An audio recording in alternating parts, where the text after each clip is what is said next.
მოქალაქეების მხრიდან ჩვენთვის კომუნიკაციის ერთ-ერთი ძირითად არხს 112 წარმოადგენს, მაგალითისთვის 2019 წლის 1 იანვრიდან 30 ნოემბრის ჩათვლით 112-ის ოპერატორებმა 2 მილიონამდე ზარს უპასუხეს, ხოლო 2020 წლის იგივე პერიოდში ზარების რაოდენობა 4 მილიონამდე არის გაზრდილი.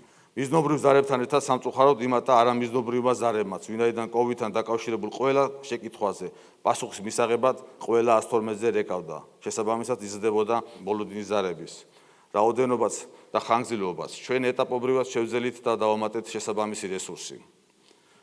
112-მა არსებულ ინფრასტრუქტურაზე მოაწყო და 2020 წლის 30 მარტს ექსპლუატაციაში გაუშვა ერთიანი სამთავრობო ცხელი ხაზი 154. გადაუდებელი აუცილებლობიდან გამომდინარე ცხელი ხაზების ინფრასტრუქტურამ თბილისის მასშტაბით მოეწყო დამატებით 3 ლოკაციაზე.